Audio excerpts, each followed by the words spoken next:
Hey guys, welcome back to another episode of Bowhunt or Die. This week we've got Josh and his girlfriend who go out on a hunt, which we don't want to spoil any details here now. We don't want to go too far here, but I do got one thing that I'm going to save to the end. But dude, what are you really blinging the bling here? It's like right in my... Oh, you got my bling? This is my flare. Dude, it's like right in my face. How can I miss it? That's pretty sweet, right? That's the new Bowhunt or Die clip, man. Let people zoom in and see that, baby. It actually says Bowhunt or Die on it. Stamped in there. It's stamped right into it, and that's a huge buck. It's bigger than anything we've shot, for sure. That is big. Maybe it'll bring us some big buck luck. But if you guys want one of these, you know where you can get them.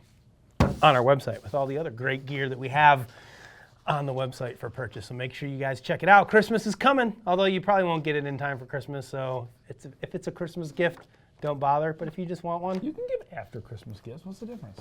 What do you mean, what's the difference? You ever like just give your kids gifts like, hey kids, we're gonna wait, we're gonna do after Christmas gifts this year. You just tell no them, big deal, don't worry about it. What's the difference? Dude, I'm sure they'll be completely fine with that. Amazon, drop, FedEx, all kinds of stuff's happening in this world. You never know what's gonna happen. All kinds of stuff is happening, including Josh and his girlfriend on some Wisconsin hunts. And an impeached president. This is crazy stuff going on. So back to the hunting action. Let's stop talking and join Josh right now.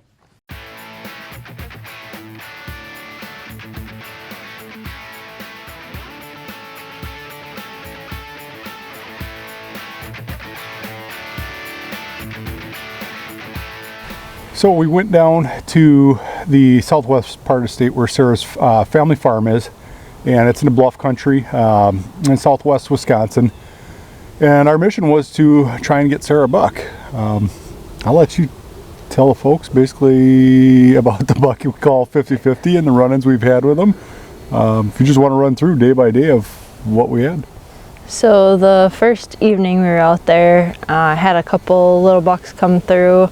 And then one that was a half rack that we ended up naming 50-50, and he came real close, probably within 10 yards, but was on the neighbor's property, wrong side of the fence line, so didn't want to take the shot, so we passed him up, and then he came back the next day and gave us just about the same shot again, and tried to draw back on him, and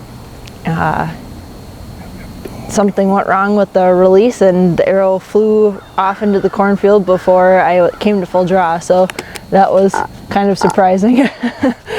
which has happened before. And the thing too is that when that buck crossed over under the cornfield line the first night, Sarah was pretty adamant that, we believe that the agreement is that if we hit a deer, we could cross on over to the neighbor's property to recover it, but we'd never shoot over the property line. And speaking with the landowner and Sarah's grandma goes, no, that's set up that you guys could actually shoot over to the property line if we wanted to. So that's why the next day when 50-50 came back through, now we had the green light to go after him or try to take a shot on him. But that one didn't quite work out, and kind of thought that would be the end of that buck, so we moved locations, if I remember right. Yep. And then we saw him again.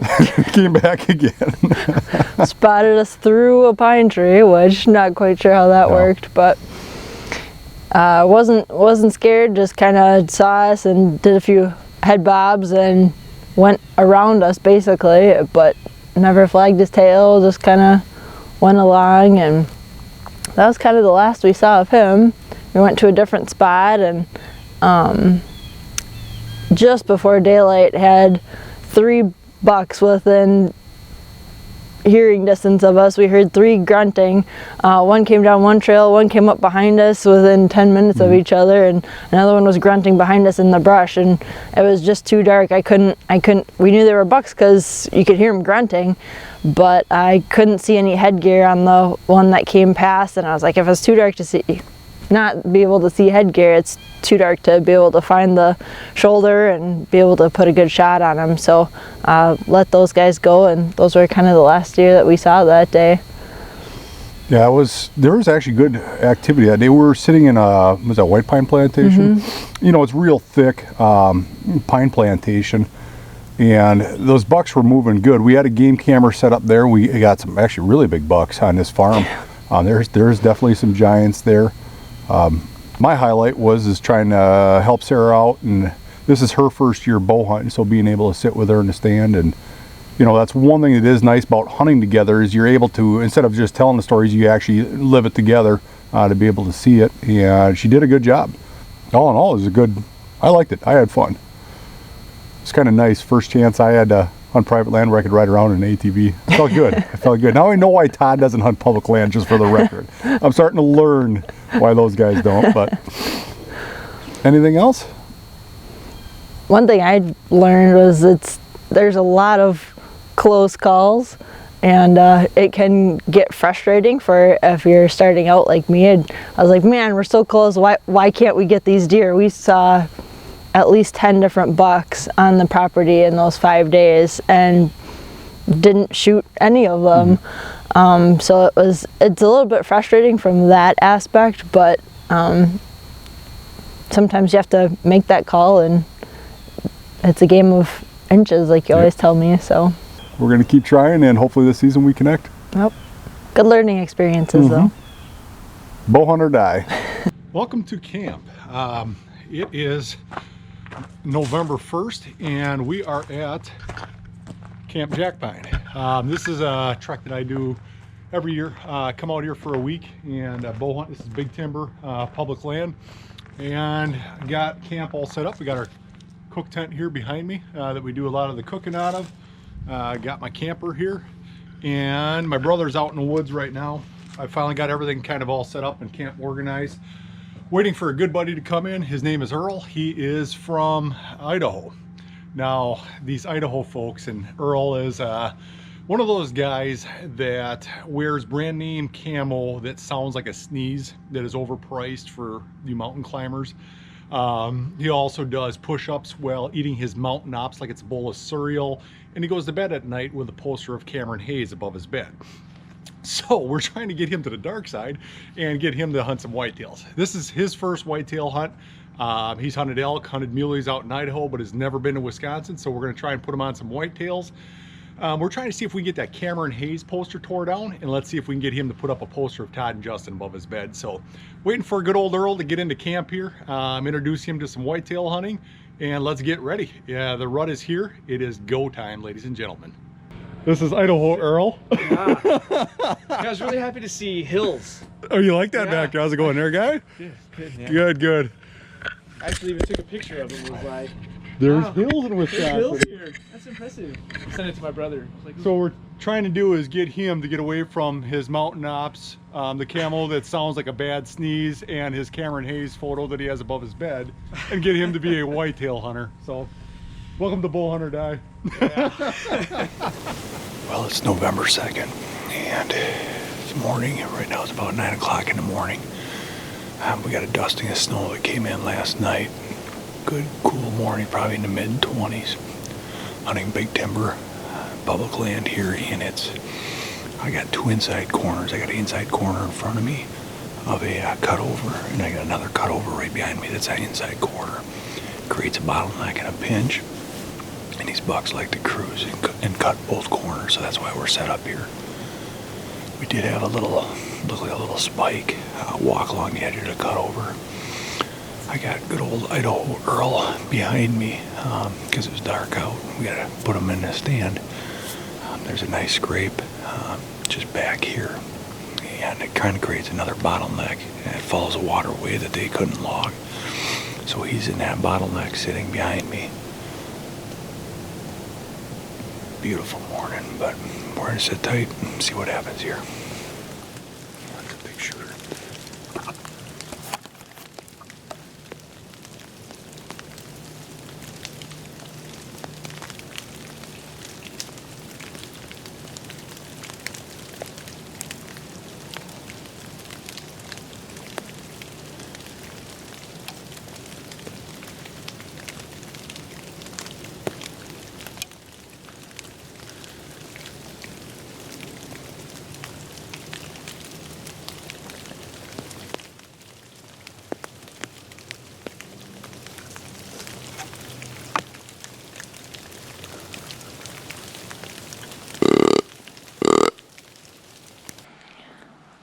Oh, we're just got down, finished packing up. It's about 11:30 right now. We had about an hour ago a good buck. He's definitely a shooter for me. Again, this is public land, big timber. He was coming from north to south, cross trailing. I grunted. He closed in within about 40 yards. Stopped, stared. And at which time he turned to go back, and I actually switched it up. Then I went to a doe bleat. He spun right back around, and I thought he was toast. He grunted, came in, I urinated on his tarsal glands, and then he came in and he actually started to half moon shape us. I mean, this is dog hair timber thick back here, so it's really, I have no shot on this side of me whatsoever. Of course, I can shoot all day long on this side of me, and that's not the side he came on. So out of desperation, I gave him a couple more doe bleats to see if I could pull him. Obviously, there's a cutover behind me. He knew that if he didn't see a doe that's making a noise, that something's gigged up. So he spun around and trotted off to the west again. So we're gonna actually pack up. Earl's over a tree here. He has not seen a deer yet today. So driving all the way from Idaho, we're gonna try and put him on a deer. So we're getting down. November 3rd, and we're hunting same spot we did last night. Last night we didn't see any deer, but all in all, on paper it looks like a good spot. We got a cutover. This is an old grown-up cutover, and every year I see bucks. They come working into this cutover, and there's kind of a pinch. This right behind me is pretty heavy timbered, real thick white pine. A lot of scrub oak out here into this cutover, and these bucks love to travel, and I'm basically cruising and checking for does, because does like to bed back up in there. It's grown up now enough that a lot of these does are bedding up there, so these bucks cruise through, set checking. So we're gonna give her, see what happens. It's a cool, damp morning. It's right above freezing, or right around that freezing mark right now. So.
So this morning was brutally cold. It was -4 degrees. We got about 5 inches of snow on the ground. I didn't see a deer. And so I got up, moved stand locations. It's now about 11 o'clock in the morning. So I kind of just found a quick tree. Was able to get set up. I think it'll actually be really good. I got a creek here, and I got a beaver creek here. It basically leads to some beaver ponds. And it creates a point. These deer just dropping down off this point is all they're doing. So on paper, it's a pretty good stand. Makes sense. And with the snow, there's a ton of tracks, so I know that they're definitely using it. What time of the day they're using it and caliber bucks, I don't know, but we're going to find out.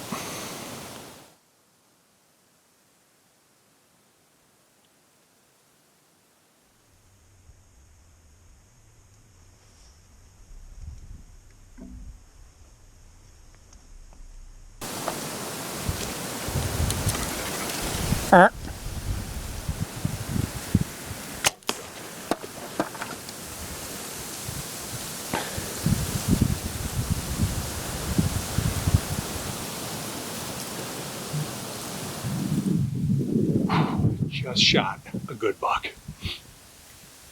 I don't even know where to begin. So I get the stand hung up. I just got done filming that pre-roll. And as I'm doing that, literally just set everything back up. A wide, and he was a giant buck.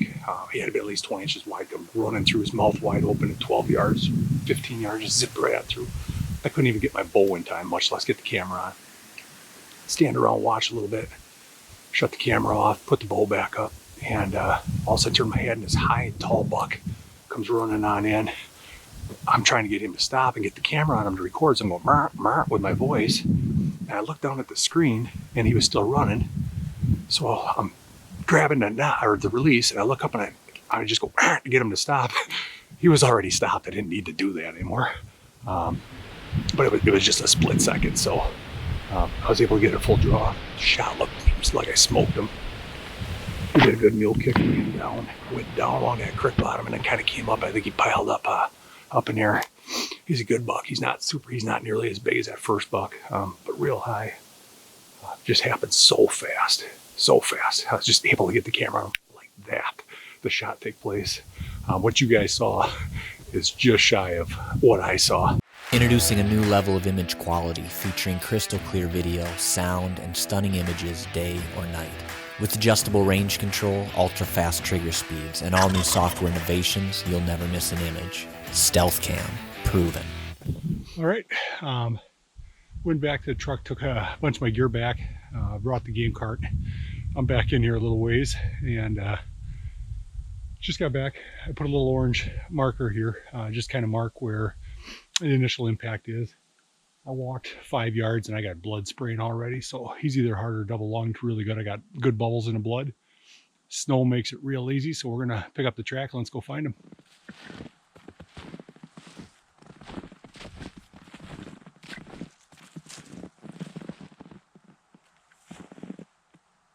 Good here. I believe he went down just on top of this creek. I'll just stay on the blood here.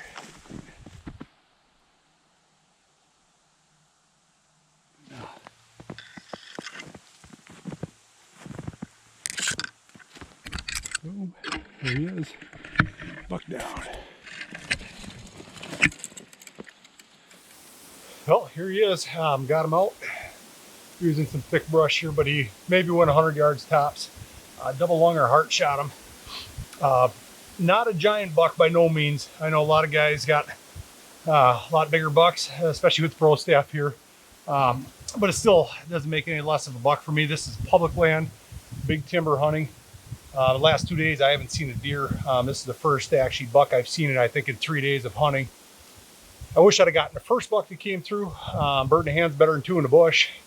This guy came and actually gave me a shot, so I took it. Just a nice buck. I'm happy. Great big body deer. Perfect. The shot was absolutely money. It's just sprayed blood everywhere. I believe I caught heart, if not lungs. Probably about an 18-yard shot. And it's kind of funny. It happened literally so fast. I didn't have time to film him coming in. I just turned my head and he's running. Basically what you saw on the video is almost as quick as it happened for me. Grabbed the camera, hit record. And the first buck that came through, I didn't have time to hit record. I couldn't even get my bow. He just came through that quick, and he was big. He had about at least a 18, 20 inch spread. Way bigger than this guy. And this guy come behind maybe 10, 15 minutes later. And I bleeded as I'm getting the camera on him to get him to stop to film him. I shoot a thumb button release, so I reach down to grab the thumb button release. I bleed again because in my peripheral vision didn't look like he stopped. As I look up, he's already stopped. I have no idea why I'm bleeding, but he was stopped. Come the full draw. I didn't need to stop him, but it worked out. Pinned him for 20 yards, double lunged him. He didn't go but 100 yards and piled up. Using NAP kill zones, mechanical, shooting 550 grain arrows, 20-yard shot, and good buck on the ground. This is a nice little buck. I am happy. That is my 2019 season, and the fun part is that Sarah still has her bow tag yet. We're going to head back down to her family farm, and we're going to see if we can get her a buck. So it actually works out really good. It gives me a chance to focus more on her. For about the last 5-6 days, I've been out here in this big timber country. trying to fill my buck tag. Now that I'm full, I'm going to try and get her first deer again. So we're going to go after it, and stay tuned. You're watching Bowhunt or Die. Phone call from good old Idaho Earl, and he just stuck a buck. He says a littler buck. Came in, gave him a quartering away shot. He believes the shot's good. It's a little back, further back than what he would like, but he believes he's still good yet. He said he's got some blood already on the snow. So I'm driving back in. I tagged out yesterday. My goal here is trying to get Earl his buck. Today's his last day to hunt anyway, and he's got to head back to Idaho. And so hopefully this pans out for him, and we can get him his first whitetail. Oh, look at that cute little sucker. Oh, that go above your fireplace, Earl. Earl's first Wisconsin whitetail. First whitetail ever. Oh, he's cute. Well, Justin, where do we begin first? Do we start with his girlfriend? Do we start with Earl? Where do you want to begin? Because you know what? I feel like he got his buck before everyone else got their deer. What's going on here? Who did? Josh did, yeah. That's true. I mean, Hunting he's with not Josh putting is himself like, first. it's a lot like hunting with Graf. You get Come garholed. on. Speaking of that, what's this baloney? Oh, hunting private land, being able to drive a Ranger. Yeah, like I drive Rangers Yeah, you just drive an electric bike everywhere you go. What's the difference? I do not drive electric bike. That's why I like Josh so much. He's a funny guy. He is a I funny just want to know what a tag is. Or correct. I put a buck tag on my animals. Josh, apparently in Wisconsin they tag. They got a tag in the bag up there in Wisconsin. But hey, Fletch coming through yet again with another good buck kill. Hey, he's the man. Fletch is the man. I mean, you know what? Josh is all about putting them on the ground. I mean, it's as simple as that, and he delivers. I like when Josh shoots little bucks. Like that's his wheelhouse, man. Little bucks. Ouch. Ooh. What? I shot a little buck. Me and Fletch were on team little buck killers. Especially when you called it a 2.5-year-old. That is so far. It is not. Oh my God. Dustin's bringing the skull with him from Wyoming. Yeah, we'll age it. We got the teeth. Oh man, Dustin's got 500 million skulls. He could lie. He could scam. He could. What do you mean he could scam? He probably put a different jawbone in there for all I know. Oh my God, Graf. You are out of we shot control. A 1.5-year-old. Congratulations to Fletcher. His girlfriend's still, I don't know if she's still hunting late season or not. Maybe next year. He better keep her on the deer. He wasn't the best guide. Maybe he's a better hunter than a guide. Although his buddy Earl got a deer. Cute little deer too, by the way. Yeah, good job. I don't know what that whole cute thing was. Good job, Earl and Josh. Those were some fun hunts. Guys, next up we're going to do the Ask the Experts section brought to you by the folks at Lancaster Archery. This week we've got Bob Schodberg. I need the answer to this myself. Yeah, no kidding, right? You might be asking the wrong guys. What is the best strategy for finding big bucks after the rut? You want to go first? No, I want you to go first. You're the experts. Big bucks after the rut. Well, first of all, you have to define big bucks, right? Because I mean, we just were coming off an episode with Josh here. I mean, you have to define big bucks. I mean, I say anything that's 3 years old or older, I generally consider as. That's what you're going with? Okay, fine. So with that being said, Justin, I think the one thing that we've learned after the years of doing this right now, I mean, there's no doubt. Once they become a little less pressured with the gun pressure, you got to find food, because there's no doubt when you get the right pressure and you have food, they have to eat. They're rutted down. They're tired, and at least on the few cameras that I've been getting here recently, they're starting to show back up. I mean, right now. Yeah. I mean, it's funny because when I look at it, it was first Josh's buck showing up. Sorry, Josh, having some fun with you. Then then I'm getting like these 2.5s. Now I got a 3.5. Showed up. Then your Wyoming. No, he's a 1.5. He showed first. And now I'm starting to get my 3.5 showing up. So I'm thinking another week. Yeah, maybe. That should be good. Maybe. Yeah, it definitely seems like they like to go underground. They do. After gun season for a little while. It gets tough. But Speaking of underground, you know what? I finally figured it out. Hang on, I got an image we're going to throw up on the board here. I finally figured out where all these deer go. Dude, they go underneath the water. Take a look at this photo. I mean, they have the ability to they're like They're what's that when an animal can do both land and water? I think Limp-wrist? How do they say I it? think you mean amphibious. Amphibious. Deer are Not amphibious. Wait, limp wrist or whatever. No, you said. it's a Google the word right now for me. What? I don't even know that that's a word. We're gonna look it up. We're gonna put it at the end. But Amphibious, go ahead. Todd. Deer are amphibious. They All can do right, both land so and back water. to Bob's question. I think Todd's right. I think food really is the key to late season success, but I also think just putting the time in, right? So many of us, like, we drop are off. worn out, right? And late season comes and it's Good like, point.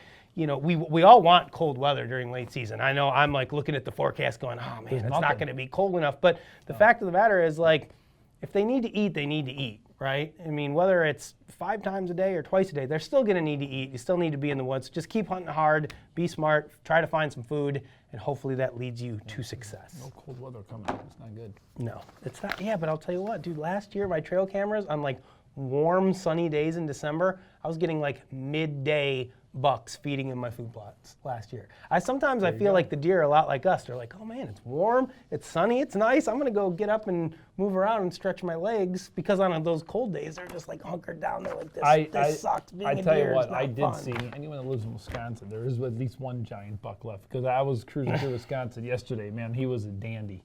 Can't tell you where I saw him, but I was on I-90, and he was a Great. Somewhere on I-90 in Somewhere on Wisconsin, I-90 there's is a one beast. buck alive. Someone's got a big one to chase. Guys, next up we're going to jump into trophy photos for this week's episode. Let's take a look at those now. Derek Brown, Dustin Gauvin, Jeff Worcester, Jordan Hurlbert, Ryan Hartleroad. and Tyler Rains.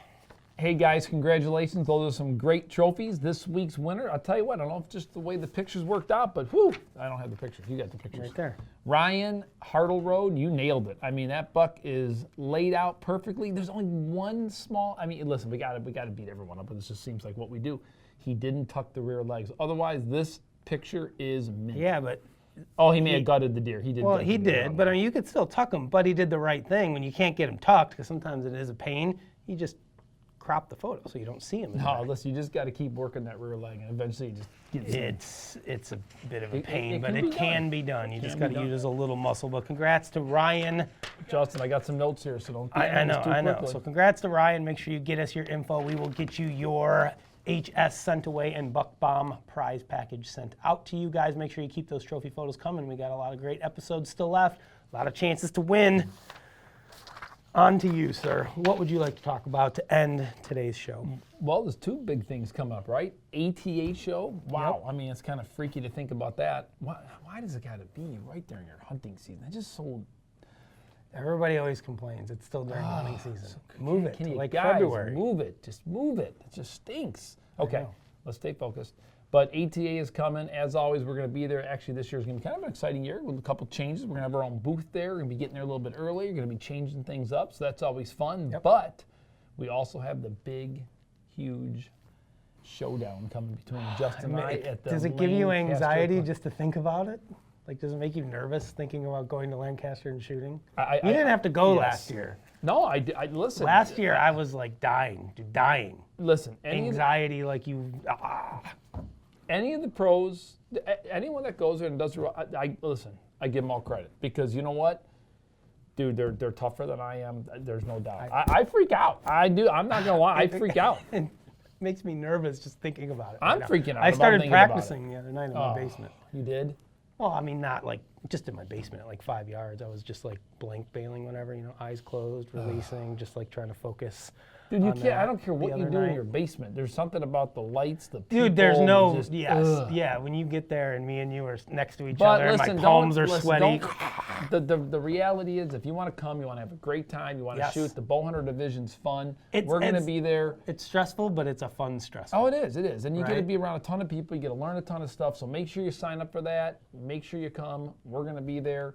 Just whatever you do, keep your distance, because I know last time my armpits were all sweated. I was so nervous. I'm getting you extra deodorant. this I'm bringing my own extra deodorant. You don't have to bring it. I'm doing it myself. All right, guys, so make sure you check out Lancaster Archery Classic for all the information over there. Make sure you get signed up. That shoot is coming in a couple weeks, and we will see you guys next week on Christmas Day right here on Bowhunter Dive.